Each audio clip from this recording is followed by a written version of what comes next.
नमस्ते। तो चलो आज हम केमिस्ट्री के एक चैप्टर की ना जासूसी करते हैं। चैप्टर का नाम है केमिकल रिएक्शंस। हम हर कॉन्सेप्ट के पीछे का क्लू ढूंढेंगे और पूरी मिस्ट्री को सॉल्व करेंगे, बिल्कुल एक डिटेक्टिव की तरह। चलिए शुरुआत एक सिंपल से सवाल से करते हैं। एक तरफ कागज जल रहा है और राख बन गया, और दूसरी तरफ बर्फ पिघलकर पानी बन गई। दोनों में चेंज तो हो रहा है, राइट? पर क्या ये चेंज एक जैसा है? यहीं से हमारा सबसे पहला कॉन्सेप्ट शुरू होता है। तो इस मिस्ट्री को सॉल्व करने के लिए सबसे पहले ये समझना पड़ेगा कि साइंस में बदलाव यानी चेंज दो तरह के होते हैं। एक होता है फिजिकल और दूसरा केमिकल।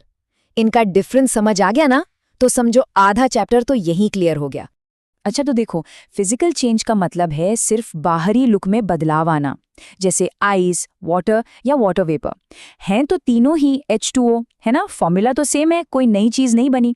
ये चेंज टेम्पररी होता है, मतलब पानी से वापस बर्फ जमा सकते हो। लेकिन केमिकल चेंज में पूरा खेल ही अलग है। यहाँ एक बिल्कुल ही नई चीज, एक टोटली न्यू सब्सटेंस बन जाती है। जैसे जब कागज को जलाया तो क्या बना? राख बनी और धुआं निकला। अब क्या उस राख से वापस कागज बना सकते हो? Of course not. इसलिए ये चेंज परमानेंट है। तो इस स्लाइड पर देखो, एक डायरेक्ट कंपैरिजन है। इससे कॉन्सेप्ट एकदम क्रिस्टल क्लियर हो जाएगा। फिजिकल चेंज कोई न्यू सब्सटेंस नहीं, टेम्पररी और रिवर्सिबल।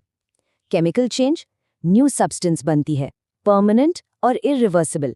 बस इतना सा रूल याद रखना है। ओके, तो अब सवाल ये है कि हमें पता कैसे चलेगा कि कोई केमिकल रिएक्शन हुआ है? हम अपनी आंखों से एटम्स को तो देख नहीं सकते। तो चलो एक डिटेक्टिव की तरह सोचते हैं और कुछ क्लूज, कुछ साइंस ढूंढते हैं जिससे हम रिएक्शन को पकड़ सकें। हमारा पहला क्लू है रंग का बदलना। जैसे कच्चा आम हरा होता है और पकने के बाद पीला हो जाता है।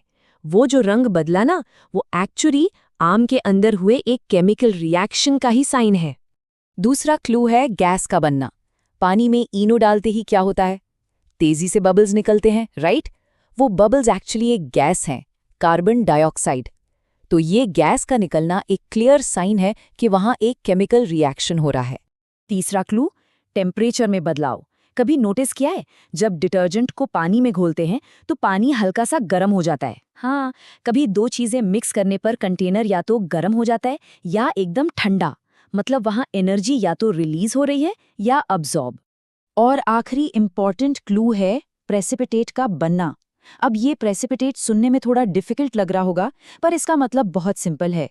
जब आप दो बिल्कुल साफ लिक्विड सॉल्यूशंस को मिक्स करते हो और अचानक से उनके अंदर एक सॉलिड चीज बन जाती है, जैसे दही जैसा कुछ, तो उस सॉलिड को ही हम प्रेसिपिटेट कहते हैं, और ये रिएक्शन का पक्का सबूत है। चलो अब हम टेम्परेचर वाले क्लू को थोड़ा और डिटेल में समझते हैं। रिएक्शन में जो गर्मी या ठंडक फील होती है ना, उसके बेसिस पर हम रिएक्शंस को दो स्पेशल नाम देते हैं। पहला है एक्सोथर्मिक। इसमें एक्सो को एग्जिट से याद रखो, यानी हीट रिएक्शन से बाहर निकल रही है, एग्जिट कर रही है। जैसे जब हम लकड़ी जलाते हैं तो उससे गर्मी निकलती है ना, बस वो एक एक्सोथर्मिक रिएक्शन है। और दूसरा है endothermic.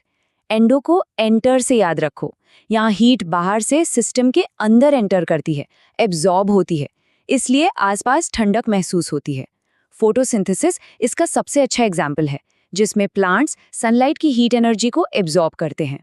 So the main point is, ये सिंपल सी ट्रिक, एग्जाम में बिल्कुल कंफ्यूज नहीं होना। बस इतना याद रखो, एक्सो मतलब एग्जिट, हीट बाहर, एंडो मतलब एंटर, हीट अंदर। सिंपल है ना?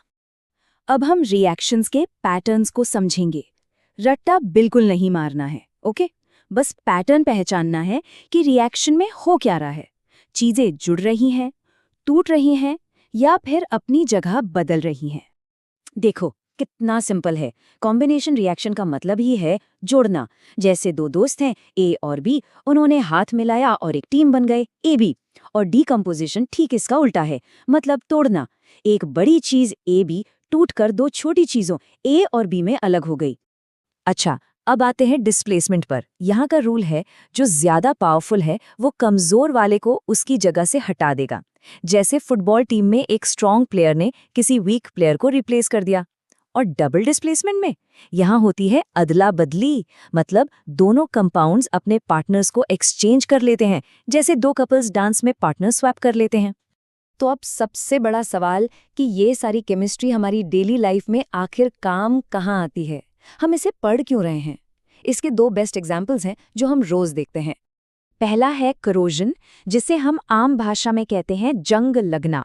जब लोहा जैसी कोई मेटल हवा और पानी के कांटेक्ट में आती है तो उस पर एक ब्राउन सी लेयर जम जाती है।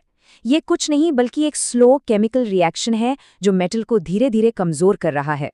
और दूसरा एग्जाम्पल है रैंसिडिटी, यानी तेल वाली चीज़ों का खराब हो जाना। कभी पुराने रखे हुए चिप्स खाएं हैं? उनका टेस्ट और स्मेल कितना अजीब हो जाता है। ऐसा इसलिए होता है क्योंकि उनके अंदर का जो ऑयल है वो हवा की ऑक्सीजन से रिएक्ट कर जाता है। इस ऑक्सीजन का रोल बहुत इंपॉर्टेंट है, इसे आगे समझेंगे। तो देखो, केमिस्ट्री समझने से हम रियल वर्ल्ड प्रॉब्लम्स कितनी आसानी से सॉल्व कर सकते हैं। लोहा बचाना है, उस पर पेंट कर दो ताकि हवा और पानी का कांटेक्ट ही ना हो। चिप्स को खराब होने से बचाना है तो उन्हें एयर टाइट पैकेट में नाइट्रोजन गैस भर के पैक कर दो ताकि ऑक्सीजन से कांटेक्ट टूट जाए। It's all about breaking the contact. तो जंग लगने और चिप्स के खराब होने, इन दोनों के पीछे एक मास्टर कॉन्सेप्ट काम करता है। उस कॉन्सेप्ट का नाम है ऑक्सीडेशन एंड रिडक्शन। इसे समझना बिल्कुल सिंपल है। जब किसी सब्सटेंस में ऑक्सीजन जुड़ जाती है उसे कहते हैं ऑक्सीडेशन, और जब ऑक्सीजन उससे निकल जाती है तो उसे कहते हैं रिडक्शन। और सबसे ज़रूरी बात यह है कि ये दोनों रिएक्शंस हमेशा एक साथ होते हैं। अगर कहीं ऑक्सीडेशन हो रहा है तो वहाँ रिडक्शन भी ज़रूर हो रहा होगा। ये बेस्ट फ्रेंड्स हैं, एक के बिना दूसरा नहीं होता। इन्हें साथ में रिडॉक्स रिएक्शन भी कहते हैं। तो आखिर में बस इतनी सी बात है, रट्टा नहीं मारना है, सिर्फ ये पहचानना सीखना है कि हो क्या रहा है। चीज़ें जुड़ रही हैं, टूट रही हैं, जगह बदल रही हैं, या फिर ऑक्सीजन का कोई खेल है।